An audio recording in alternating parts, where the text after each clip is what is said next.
Salut à tous, moi c'est Anto. Moi c'est Jimmy. Et bienvenue sur la chaîne YouTube du Passeport d'Anto. Aujourd'hui nous sommes loin, nous sommes très loin, nous sommes à Tokyo au Japon et plus spécifiquement à Tokyo Disneyland. Première fois pour toi je pense Jimmy. Oui.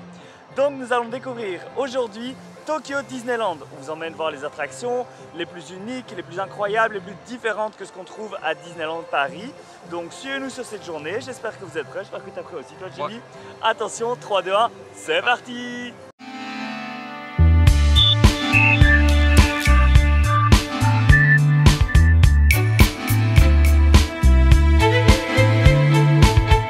Donc voilà, on est parti pour Tokyo Disneyland. Il faut savoir qu'ici, il est déjà 17 h. On a pris un ticket spécial qui est un ticket soirée uniquement.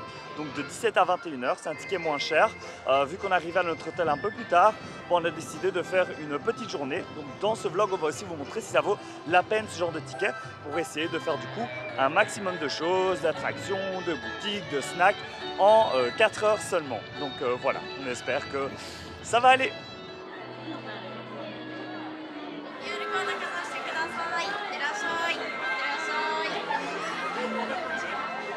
Et voilà, on est parti, on y est, on est rentré, c'est trop bien. Je suis trop heureux. Qu'est-ce que tu attends de ce parc, toi, Jimmy? Je veux de la magie et de la fantaisie. Eh bien, on va essayer de trouver tout ça. Et je vais essayer de te montrer des attractions qu'il n'y a pas à Disneyland Paris, qui sont uniques à Tokyo Disneyland, parce que ben voilà, c'est ta première visite. Pour moi, c'est la deuxième et ça fait très longtemps que je suis plus venu. Donc en vrai, c'est aussi un peu une redécouverte. Donc c'est trop chouette. Et si jamais on est en pleine période Halloween ici, donc on va aussi voir ce que ça vaut. Et oh mon Dieu, je vois le château là-bas au loin. Alors, énorme différence avec les autres Disney dans le monde, c'est qu'il n'y a pas de Main Street, mais c'est World Bazaar avec une énorme verrière au plafond. Donc voilà, c'est très différent, c'est afin de s'adapter au climat japonais et c'est une vibe différente. C'est un peu particulier, je dirais pas que je suis fan de cette grosse structure de verre et de métal au-dessus. Mais voilà, c'est joli. Et là, on a de la déco Halloween. Et on fera le tour de Main Street un peu plus tard. Et là, on va aller voir le château.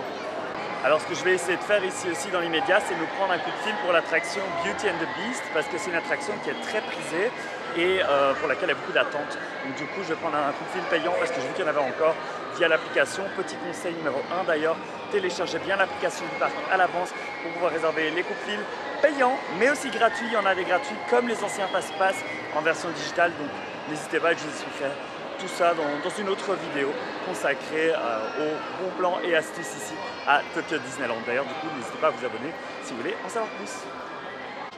Et le château, il est là. Regardez, c'est trop bien. Waouh! Alors c'est quasiment le même qu'en Floride, sauf qu'il a l'ancien code couleur, donc en blanc. Et vraiment, c'est trop stylé. Alors on est ici déjà dans Adventureland, on ne perd pas de temps. C'est très joli, c'est très luxuriant, j'ai hâte d'explorer ça plus en détail tout à l'heure. Et là maintenant nous allons aller faire Jungle Cruise, qui est une attraction unique qui n'existe pas dans les parcs, dans le parc européen, donc Jimmy n'a jamais fait. Et voilà, sinon j'ai réservé mon Disney Premier Access, donc c'est simple. Petit conseil quand même, si vous voulez réserver des coupes-fils, donc ici c'était 2000 yens par personne, donc ça fait l'équivalent de 15 € plus ou moins. Mais ce qui est vraiment important et que je vous conseille de faire quand vous le réservez, c'est d'enregistrer à l'avance votre carte bancaire dans l'application pour se faire acheter vos tickets pour le parc avec l'application du parc. Et comme ça, cela vous permettra d'avoir vos informations bancaires déjà enregistrées et ce sera beaucoup plus simple pour faire les différentes transactions. Et maintenant, on cherche l'entrée de Jungle Cruise. Alors si vous avez vu mes vlogs en Floride, en Californie, vous savez que j'adore Jungle Cruise. Pour Jimmy, ce sera une première et il n'y a pas trop d'attente je pense, donc c'est ça qui est chouette. Il y a 10 minutes, donc c'est parfait. On y va. J'ai trop hâte. Par contre, je vous avoue que je ne connais pas la politique pour ce qui est l'autorisation de filmer dans les attractions. Donc je verrai si je peux vous rapporter des images ou pas. Sinon, je ferai de mon mieux pour vous insérer d'autres images.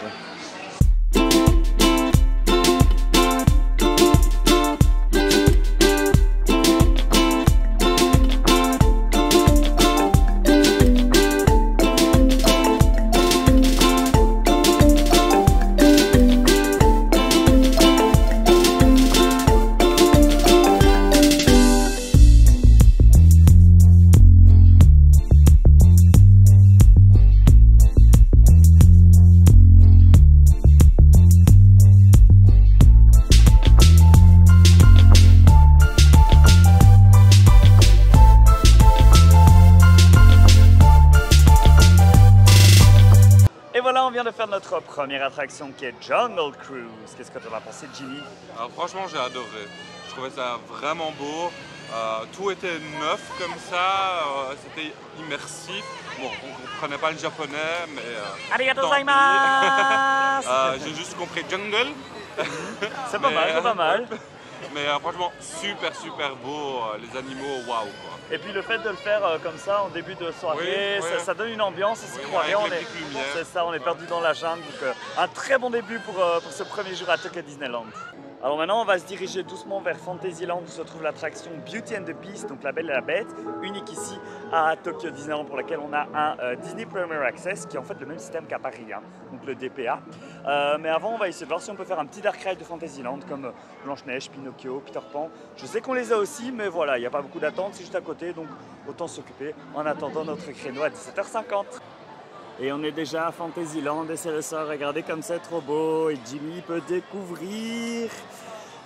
Donc il y a 5 minutes à Pinocchio, donc en fait on va partir faire ça et puis ben, on verra ce qu'on peut faire d'autre avant le coup de fil. Je pense qu'on pourra faire directement après Beauty and the Beast et j'ai trop hâte, j'ai jamais fait cette attraction et elle a l'air magnifique. C'est très chouette le soir Fantasyland avec toutes les lumières. Pour l'instant je trouve ça chouette et regardez là il y a le château qui est illuminé. Il n'y a pas trop de monde, il y a juste un peu de pluie, mais il y a une chouette atmosphère dans le parc et ça c'est cool. Et voilà pour Pinocchio qui à mon avis est très similaire à ce qu'il y a à Paris et qui a une toute petite file. Donc Jimmy est déjà dedans et je vais le rejoindre.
De l'atelier de Geppetto.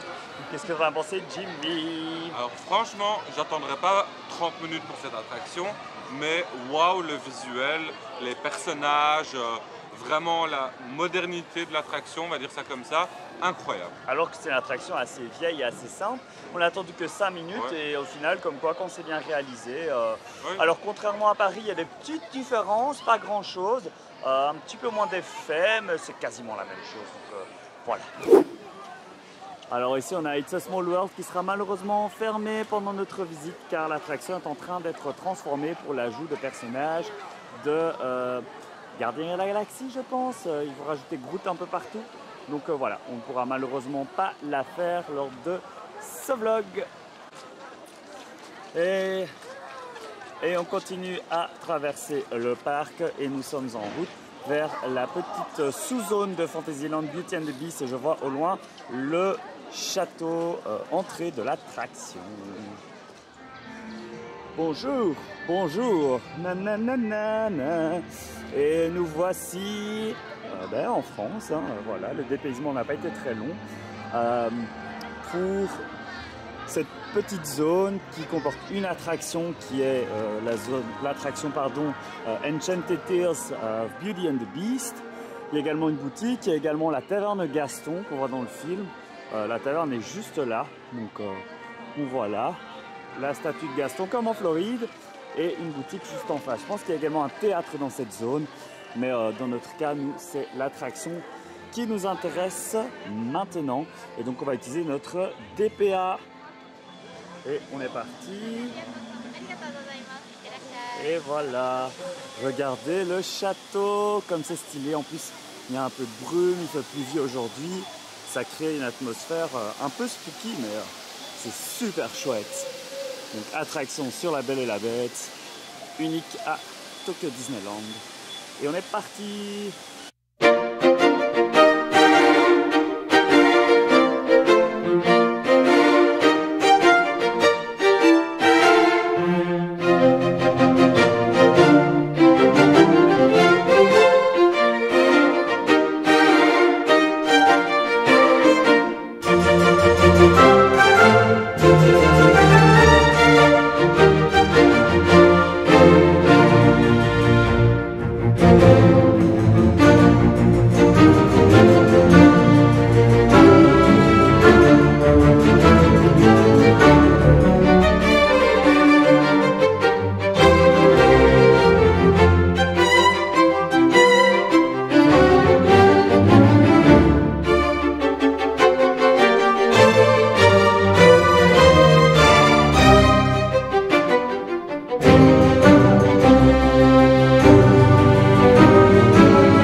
Je sais pas quoi dire tellement cette attraction était incroyable. J'en ai les larmes aux yeux, c'était magnifique. Enfin, j'ai adoré. Je pense que tu es d'accord. Honnêtement, La Belle et la Bête n'est pas un film que j'aime bien, mais sans plus. Là, j'étais presque aux larmes. Ah ouais, le visuel, les tasses qui bougeaient, la musique, c'était vraiment waouh, quoi. Et en fait, il faut vraiment voir comme une attraction, pas comme un simple dark ride, mais vraiment le système de transport ferait vraiment partie de l'attraction. Oui, wow. On valse, on tourne, on bascule. C'est pas comme Ratatouille où c'est juste les petits rats qui se déplacent, c'est vraiment plus sophistiqué. Les animatroniques sont incroyables, la musique est incroyable, ça donne vraiment émotion. Et moi, quand j'avais vu une vidéo on-ride, je trouvais que la scène de C'est la fête, je la trouvais un peu vide. Pas du tout. Franchement, c'était hyper vivant et waouh. Et franchement, la scène où la bête se transforme en humain. Oh mon Dieu. Avec le vent en plus qui vient dans le visage, c'était waouh. Incroyable. Donc, à faire absolument. Absolument, absolument. Faites la file. Alors oui, on a envie de faire The Happy Ride with Baymax, qui est cette attraction là-bas où il y a l'air d'avoir beaucoup d'ambiance. Ça donne envie de la faire. Elle est unique ici à Tokyo Disneyland et Jimmy m'a appris quelque chose d'assez inédit d'ailleurs sur cette attraction hier. Effectivement. Alors il y aurait une secte qui viendrait tous les jours, pas pour faire les attractions, mais seulement pour danser autour de cette attraction. Et on va essayer d'en trouver aujourd'hui. Voilà. Bon, désolé, le focus de ma caméra avait un peu de mal, mais donc du coup on va voir quelle est cette secte et quelle est cette attraction. On a pris un coup de fil parce qu'il y a quand même 40 minutes d'attente pour une attraction qui est assez similaire à Cars 4 roues à Disneyland Paris. Donc du coup on a pris un petit coup de fil à 1500 yens et on va pouvoir embarquer directement ici après La Belle et la Bête. On enchaîne, on fait toutes les attractions inédites et c'est trop chouette. Oui, c'était 18h30 donc j'ai eu un créneau immédiat, donc c'est pas comme si c'était hyper demandé. Alors on va faire display code et voilà. Attends, je l'ai. Oh, sorry. Oh. Ok, thank you. Arigatou gozaimasu.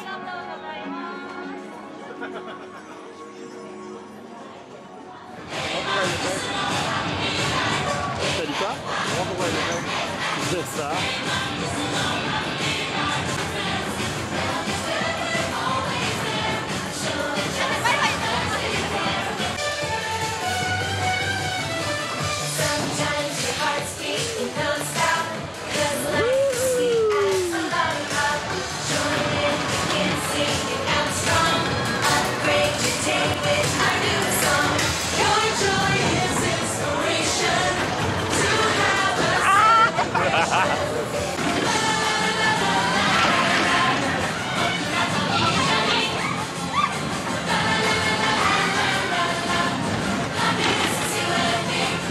Nanana happy song.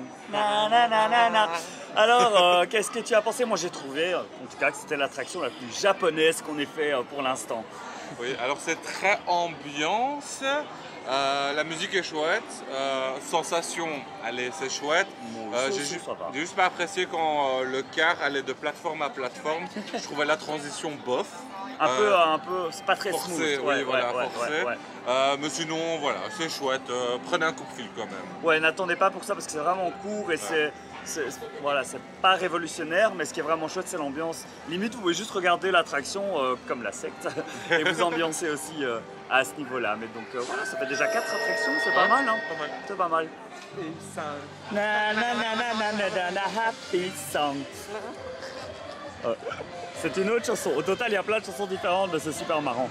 Alors maintenant, on va retourner vers Central Plaza et on va essayer d'aller assister à la parade électrique Dreamlight Tokyo Disneyland Electrical Parade. Pas celle avec les drones de Disneyland Paris, non, ici. On parle vraiment de la parade électrique classique comme celle qu'il y avait il y a des années.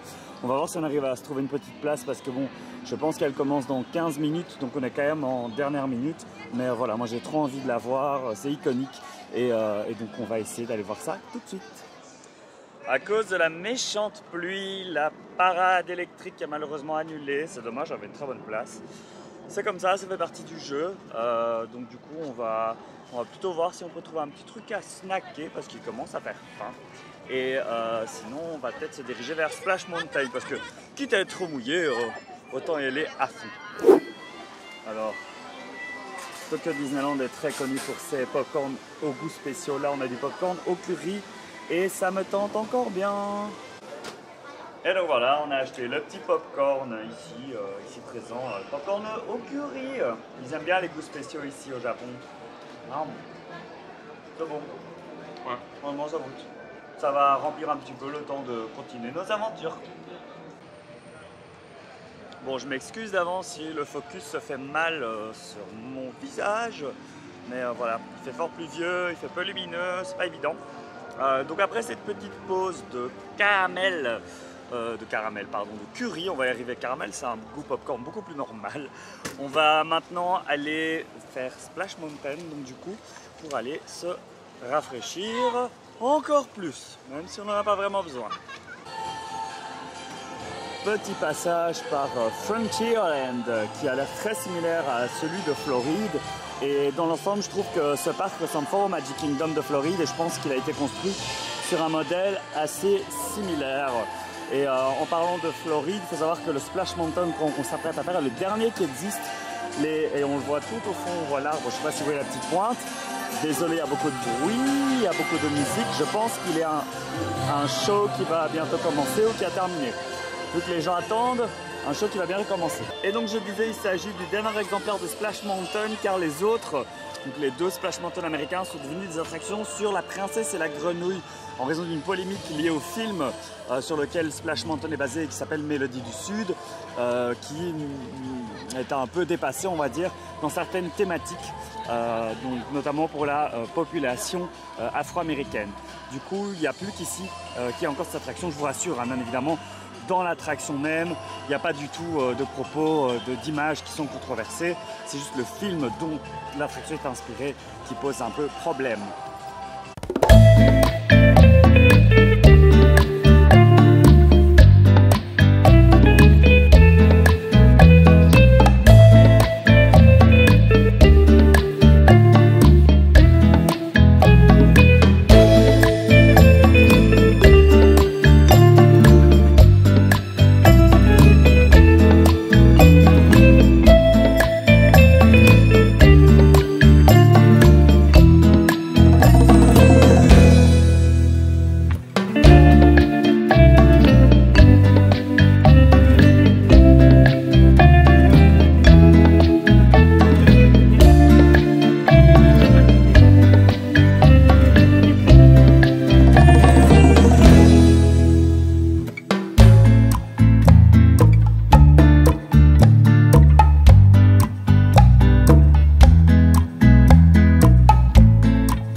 Pas trop splashé, et tant mieux pour nous, on n'est pas trop mouillé, mais on sort de Splash Mountain. Jimmy, c'est la première fois que tu faisais cette attraction, du coup qu'est-ce que tu as pensé de ce Splash version Disney? Alors j'ai bien aimé, encore une fois, les Japonais, toutes les animations, les décors, qualité mais de malade. Un peu de sensation quand même aussi avec la grande descente et la petite. Celle avec la petite bosse là dans oui, le noir, voilà. C'est assez sympa et franchement à refaire. Et honnêtement, pour comparer avec les deux versions américaines que j'ai fait un peu avant leur fermeture, celle-ci était en grande forme avec tous les effets qui fonctionnaient. Comme Jimmy disait, au niveau des animatroniques, il n'y avait rien à redire. C'est franchement hyper canon. Donc si vous avez l'occasion de venir ici au Japon, c'est vraiment une attraction à ne pas manquer. Et maintenant, on va aller encore braver un peu la pluie parce qu'il continue à pleuvoir. Mais on va essayer d'aller faire Big Thunder Mountain, version locale, donc le train de la mine. Sous la pluie, on va voir si ça va être sympa ou pas, mais il n'y a pas trop d'attente et c'est ça l'avantage quand il pleut. Et on est parti pour Big Thunder Mountain avec 20 minutes, c'était tout à fait raisonnable. Et juste pour information, je disais Frontierland, mais petite rectification, la zone s'appelle Westernland pour que ce soit, je suppose, plus évident pour les Japonais de comprendre, parce que c'est vrai que Frontier c'est un concept très américain. Je pense que ça aurait pu être même Westernland à Paris, que les gens auraient peut-être un peu mieux compris, même si je pense que c'est assez évident que la zone est thématisée sur le Far West. Et alors pour la triste nouvelle de la soirée, mon parapluie vient de mourir, il vient de se retourner, de se casser, alors que je priais pour éviter que ça arrive. Donc voilà, ce sera des images un peu plus mouillées sous la pluie que vous allez avoir dans ce vlog. Donc là il est 19h30 passé, ça fait déjà 2h30 qu'on est dans le parc. Et là, on s'apprête à faire déjà notre 6e attraction. Donc voilà, c'est pas mal. Et pas des petites non plus, donc c'est chouette. À part Pinocchio, c'est que des D ou e-tickets, des attractions assez importantes. Donc ça, c'est cool.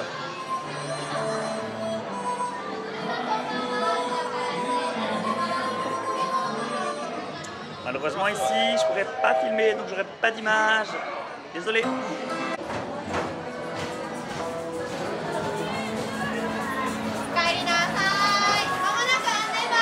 Et yiha, c'était le Far West et on a fait l'attraction en, attendez quoi, 5 minutes? Ouais, donc les 20 minutes, pas du tout.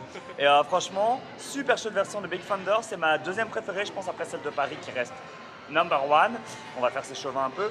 Non, mais franchement, super chouette. Il y a un chouette final avec une descente qui finit par un splash Et ça c'est super cool. Ouais, franchement c'était chouette, petite sensation assez sympa, on n'a pas dû attendre, ce qui est génial. Ouais. Les décors encore une fois, waouh. Et c'est chouette, honnêtement. Voilà, donc n'hésitez pas à la faire même si vous connaissez déjà la version parisienne, parce qu'elle est différente, le parcours est différent, mais c'est pas pour autant que c'est pas fun et pas marrant. Et donc on est parti pour faire Haunted Mansion, c'est version spéciale Holiday, il y a 5 minutes d'attente, donc c'est vraiment rien du tout, donc c'est vraiment chouette. Alors j'ai déjà fait cette version en Californie et j'avais beaucoup aimé, et maintenant que j'y pense, je l'avais faite aussi au Japon, j'avais un peu moins aimé, je sais pas pourquoi, on va voir tout de suite.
Et on est mouillé.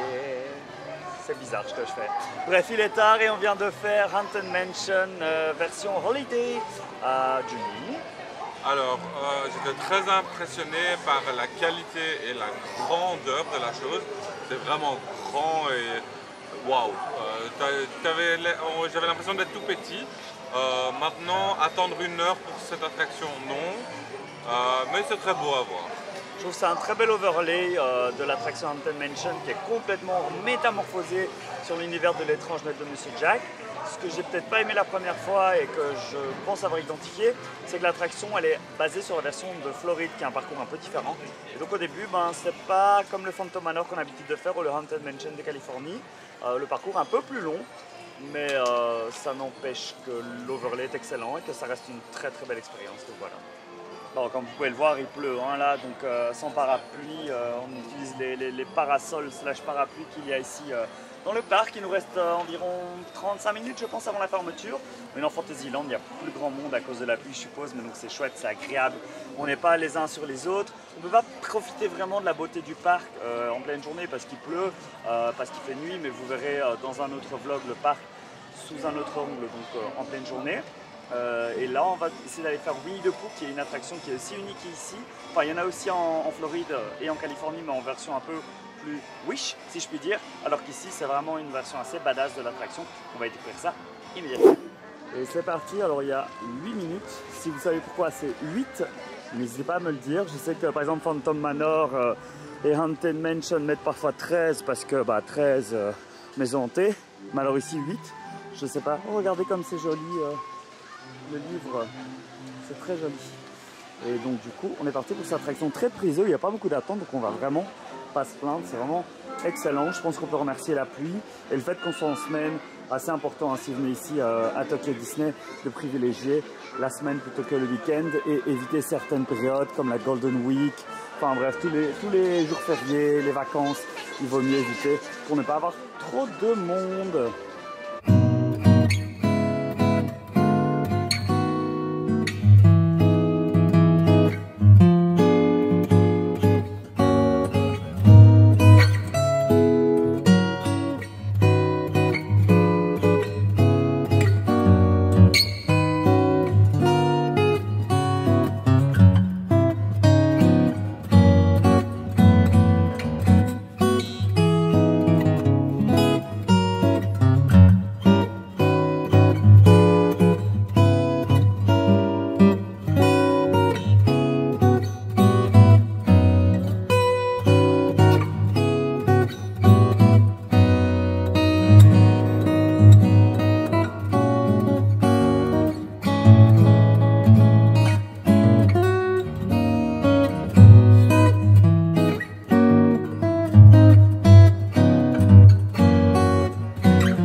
Jimmy, il est tout retourné là. J'ai pleuré. Il a beaucoup aimé Winnie l'ourson. C'est trop chouette. Vraiment des belles attractions, c'est des belles technologies, c'est mignon, c'est émouvant, pardon. Franchement, c'est super chouette. Vraiment, c'est les mêmes scènes que les autres versions de Winnie the Pooh. Il y en a une aussi d'ailleurs à Hong Kong, j'avais oublié, je pense même à Shanghai. Donc c'est les mêmes ordres de scènes et tout, mais c'est beaucoup plus beau, beaucoup plus doux. Et le système est très sympa aussi, c'est un peu comme Beauty and the Beast. Hein. Oui, c'est ça que j'ai beaucoup aimé. La qualité de malade, Tigrou qui sautait là, c'était dingue. Et moi, ça m'a juste pris par les émotions, mon enfance, et j'ai lâché de larmes, quoi. C'était génial. Voilà, la petite larme de Jimmy vous êtes offerte gracieusement. Petit tour par la boutique souvenir. Vous avez du Winnie la crotte un peu partout. Regardez. Et c'est chouette parce qu'il y a aussi, je pense, des produits au miel.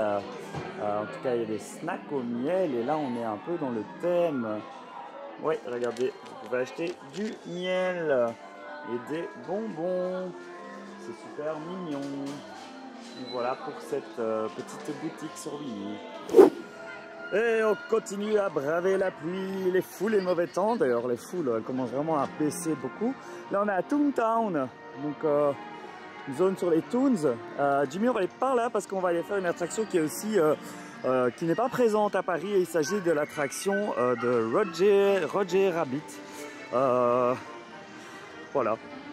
C'est une attraction qui retrace l'histoire du film dans des petits taxis qui veut la peau de Roger Rabbit.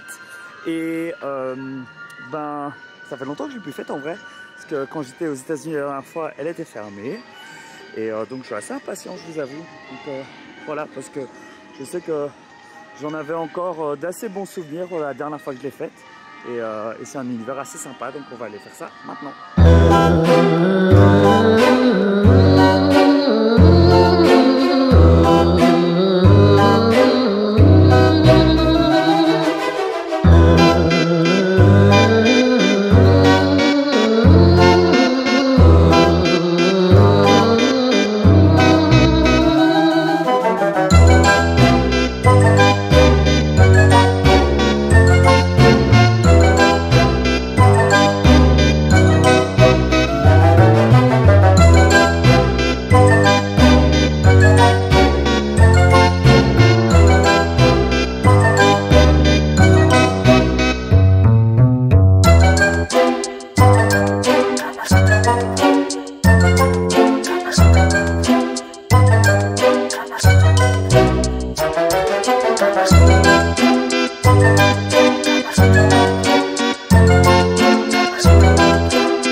Ça tourne dans Roger Rabbit, mais c'est assez original et fun comme attraction. Hein, donc voilà, moi je trouvais ça sympa, un peu brouillon, mais dans le bon sens en vrai. Oui, franchement, ça rappelait bien le film. Ça tournait un peu beaucoup, mais ça va. Et encore une fois, la déco incroyable. Et alors, incroyable mais vrai, nous allons terminer par Peter Pan qui est désert. La file est vide, il y a peut-être 4 personnes devant nous. On va embarquer directement, regardez. C'est trop bien. Et Jimmy n'a jamais fait Peter Pan, je pense, donc c'est l'occasion de l'emmener au pays imaginaire.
ça va plus en fait à cette heure-ci, hein. Ni pour toi ni pour moi. Non. Mais c'était chouette de terminer par Peter Pan, c'est tout mignon. Qu'est-ce que tu as pensé? C'est la première fois que vous avez Alors, Peter Pan. j'ai bien aimé l'effet de sensation de vol. Ce que je trouvais dommage, c'est que l'avant du bateau, la vue est cachée par les cordes et la voile. C'est vrai. Je trouve ça assez dommage. Très belle animation, on va dire ça comme ça, mais je trouve qu'on voit un peu plus le background. C'est un peu plus âgé. Hein, voilà, aussi, on sort un peu plus de la chose, mais ça ressort. De retour à Main Street, ou devrais-je dire World Bazaar, et moi qui étais médisant en début de vidéo, eh bien je ne peux que retirer mes paroles car je remercie le ciel, la terre et tout ce qui va derrière avec la Walt Disney Company pour cette merveilleuse verrière qui me protège. Car sans mon parapluie, ça devenait un peu difficile là. Le parc a fermé, comme vous pouvez le constater, les gens sont tous en train de partir. J'ai perdu Jimmy, je ne sais pas où il est. Donc on va aller faire un petit tour dans les boutiques avant de clôturer cette vidéo et vous donner notre premier feedback à chaud sur notre première soirée ici à Tokyo Disneyland. Et voilà, c'est donc maintenant que se termine déjà ce vlog et cette journée à Tokyo Disneyland. On a quand même réussi à faire 9 attractions totales sur 4 heures, donc c'est vraiment impressionnant. Malheureusement, on n'a pas fait de spectacle parce qu'on a voulu en faire un, la parade, mais ça a été annulé. On a eu beaucoup de chance, je pense, parce que grâce à la météo, on n'a pas eu beaucoup d'attentes. Mais d'un autre côté, bah, c'était, voilà, il pleuvait quoi. Mais on s'est quand même bien amusé. Ouais. Jimmy, qu'est-ce que tu as pensé de ta première expérience ici à Tokyo Disneyland? Alors franchement, ça devient, c'est presque, je sais pas si c'est mon parc préféré, mais ça y est presque quoi. J'adore, j'aime juste voilà, la qualité, le débit. C'est très bien organisé. Hein. Les gens ici aussi sont super respectueux et les travailleurs sont vraiment dans le jeu et vraiment j'ai adoré quoi. Ok, bah écoute, sur tout ça, quelle était ton attraction préférée parmi les 9 qu'on a faites aujourd'hui? Alors, ma préférée, ça va être La Belle et la Bête. Ouais. Même si Winnie l'ourson était très close, mais La Belle et la Bête est quand même un peu mieux. Ouais, bah, je suis d'accord avec toi. Pour moi, Beauty and the Beast, c'est number one. Cette attraction, elle était incroyable. Elle m'a même donné les larmes aux yeux. Je trouve ça magnifique. C'était super chouette. Franchement, on a passé une super bonne journée malgré la pluie. Les attractions sont quand même assez modernes, je trouve, assez diversifiées. Peut-être au niveau des sensations, ça reste moyen, mais on est dans un parc Disney. Donc super, on a bien snacké aussi, le popcorn était très bon, donc vraiment chouette. Et la formule donc du ticket du soir, seulement valable en semaine, je pense du lundi au jeudi ou au vendredi à vérifier. C'est assez intéressant dans les cas comme nous, on arrive à l'hôtel aujourd'hui, parce qu'on a su vraiment rentabilité. C'est ça, tout à fait. Blablabla. Je vais y arriver, c'est la fin de journée. En tout cas, on espère que vous avez aimé ce vlog sur Tokyo Disneyland. Si c'est le cas, n'hésitez pas à liker, à commenter et à vous abonner à la chaîne. Sur ce, à très bientôt pour de nouvelles aventures. Salut, salut!